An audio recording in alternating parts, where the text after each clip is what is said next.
Mientras comienza a concretarse un nuevo paquete de sanciones en contra de Rusia por su papel en el conflicto al este de Ucrania, Petro Poroshenko, presidente de este último país, entrega polémicas declaraciones. El mandatario aseguró que la región de Crimea, anexada a Rusia, volverá a ser ucraniana, aunque no gracias a una guerra.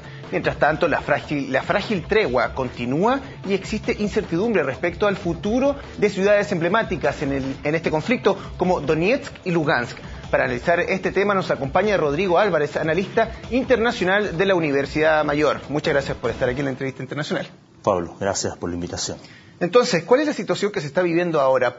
¿Podría ser la región de Donbass una nueva Crimea? ¿Hay posibilidades en este sentido? Porque mucho se está hablando de que con este tratado, el documento de los 12 puntos de Minsk, podría entregar alguna una reglamentación, toda una normativa que permita a la región ser finalmente autónoma, que es lo que está buscando. Así es. Pablo, yo creo que antes de contestar tu pregunta, lo que sería interesante hacer es establecer ciertos puntos o hitos muy importantes derivados de esta crisis de Ucrania. Yo diría que hay tres temas fundamentales que se están sucediendo a partir de esta crisis. El primero de ellos es la tensión entre Rusia y la OTAN, entendida OTAN como esta organización, ¿cierto?, transatlántica, que incluye obviamente a Estados Unidos. Una segunda tensión muy interesante y muy importante es la que se está produciendo directamente entre Estados Unidos y Rusia en el contexto de lo que es la tensión nuclear. Ese es un tema tremendamente... Y que no se ha tocado mucho últimamente. Significativo, pero que está ya siendo analizado y que Rusia ya está dando mensajes. Y un tercer elemento, una tercera variable muy interesante, es lo que está sucediendo en esta visión global que se está generando entre Rusia y China en relación a la actitud de Estados Unidos en el contexto del sistema internacional. Dicho eso, contesto tu pregunta. Bueno, efectivamente podría darse el caso que pudiésemos tener un renacimiento, que se vuelva a generar una situación de conflicto armado en la frontera. Sin embargo, todo indica que hasta este momento las cosas se han mantenido, más allá de la declaración de Poroshenko, ¿cierto?, del presidente de Ucrania. ¿Tiene posibilidades de pasar eso? Yo lo veo... ¿De que Crimea vuelva a ser ucraniana? Yo lo veo muy difícil. Crimea constituye una región, una porción de lo que era Ucrania, ¿cierto?, que antiguamente incluso era de Rusia la cede, y ahora la reconquista, si se quiere poner en un contexto. Pero además es una zona extremadamente importante, estratégicamente importante, militarmente importante para Rusia. Y por lo tanto que vuelva a manos de Ucrania, yo lo veo muy difícil, muy complicado, incluso con la intervención de la OTAN como esta gran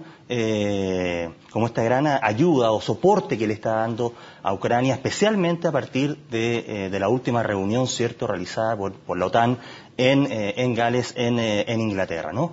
Pero además yo diría que hay también otra forma de ver esta situación.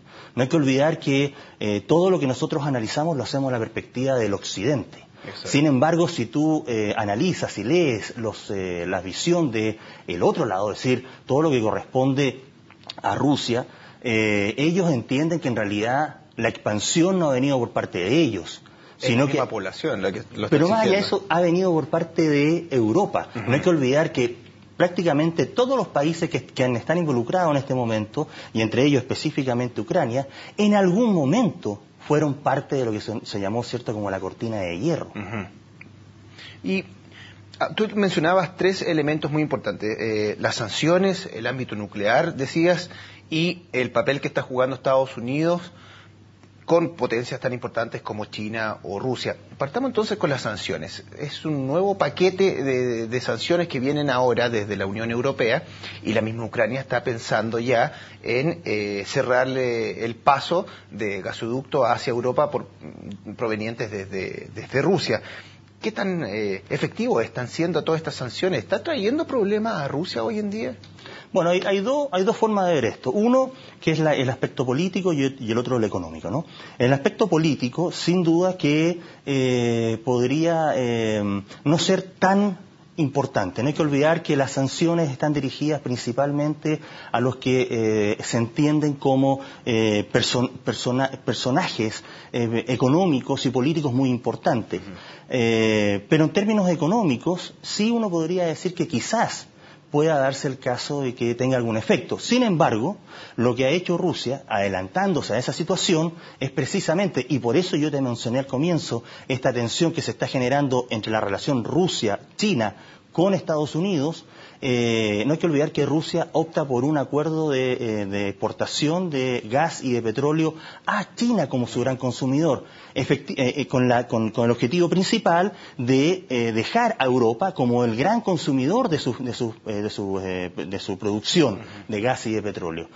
Además, sí hay que decir que estas medidas podrían tener también quizás un efecto en el corto y mediano plazo en términos de lo que es el acceso a recursos económicos. No hay que olvidar que algunas de ellas están orientadas a compañías que son estatales, que tienen relación con temas de petróleo, temas de tecnología, y hoy, al parecer, una de las medidas, ¿cierto?, apunta a la capacidad de endeudamiento, de préstamo. Ese préstamo estaría siendo limitado solo a 30 días, por lo tanto, limita también la cantidad de dólares que teóricamente estaría entrando al mercado ruso.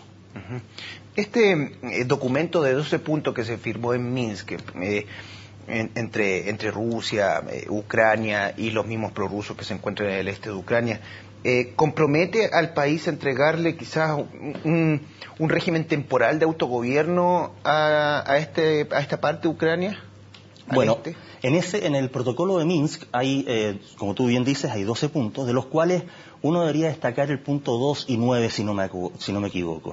¿Por qué? Porque esos dos puntos lo que hacen es orientarse específicamente a lo que es la idea del gobierno autónomo.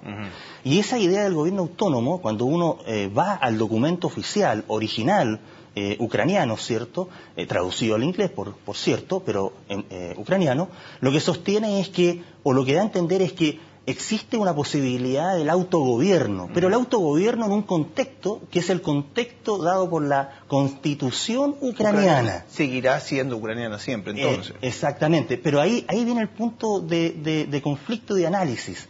Es decir, estos dos puntos deberían en algún momento llegar a una calle sin salida, porque en definitiva el gran objetivo, ¿cierto?, es que estas minorías dentro de Ucrania, pero parte en términos culturales y de lengua consideradas por Rusia como rusos, ¿cierto?, deberían buscar una especie de autogobierno que les debería dar cierto nivel de, precisamente, autonomía y autogobierno, que no sé si va a estar dispuesto realmente Ucrania, ¿cierto?, y Poroshenko a finalmente ceder.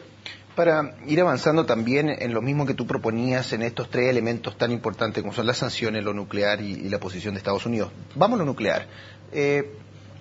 ¿Por qué se está hablando de este auge que en algún momento todo el mundo pensaba de que la idea era soltar, o sea, deshacerse de armamentos nucleares? Sin embargo, ahora tú lo pones en la mesa nuevamente. ¿Por qué?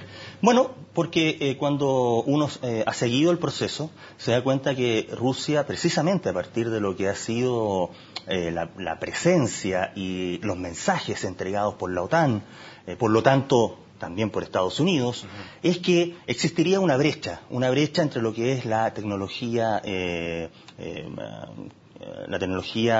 cotidiana, es decir, la capacidad del uso de armamento normal, ¿cierto?, versus lo que es el armamento nuclear. En ese sentido, todo lo que es el armamento normal da una ventaja a Estados Unidos, que no se la da a Rusia. Y Rusia, en ese sentido, lo que entiende es que de alguna otra manera, si bien había dado a entender que su interés era por reducir la cantidad o la amenaza, ¿cierto?, el famoso first strike, el primer golpe, ¿no?, que es bajo la lógica de la disuasión nuclear, lo había sacado prácticamente de su lógica de defensa. Pero dado esta diferencia en la capacidad militar, lo que hace es retomar y dar a entender que estaría dispuesta a utilizar armamento nuclear en la medida que necesitara que la situación volviera al status quo original. Y eso obviamente ha llamado la atención pero ha llamado la atención en el sentido de que efectivamente, como tú bien decías, la cantidad de armamento nuclear venía claramente a la baja y hoy de todas maneras tenemos alrededor de entre 16.000 y 20.000 cabezas nucleares, algunas de ellas contenidas, ¿cierto?, guardadas, y otras todavía en actividad. Y de hecho no hay que olvidar que hace muy pocos días Rusia hace un ejercicio con un misil intercontinental, Bulava, si no me equivoco. El intercontinental, como tú bien sabes, ¿cierto?, tiene un rango aproximado de 5.500 kilómetros, y lo hace precisamente en este contexto. Tú sabes, ¿cierto?, que cuando se hacen este tipo de ejercicios tiene un mensaje, y ese mensaje es, bueno, estamos nosotros todavía activos. Y además no hay que olvidar que está este nuevo proyecto, que no es tan nuevo tampoco, pero que se está desarrollando, que es el ataque global inmediato, que es este sistema norteamericano que tendría la posibilidad de atacar en pocos minutos cualquier blanco en el mundo que fuese necesario atacar para poder contener cualquier agresión. Y Rusia acaba de informar, no sé si hace un día o 2 días atrás, que ellos ya están pensando fuertemente en replicar este tipo de sistema, porque se dan cuenta que es necesario también estar a la par con lo que está sucediendo en el desarrollo tecnológico militar norteamericano. Es el análisis de Rodrigo Álvarez, que nos acompaña en la entrevista internacional. Muchas gracias por estar acá. Por favor, ha sido para mí un gusto. Seguimos entonces con más noticias. Hasta acá queda el análisis de analista internacional que nos acompañaba de la Universidad Mayor, y los invitamos a seguir con más noticias aquí en CNN Chile.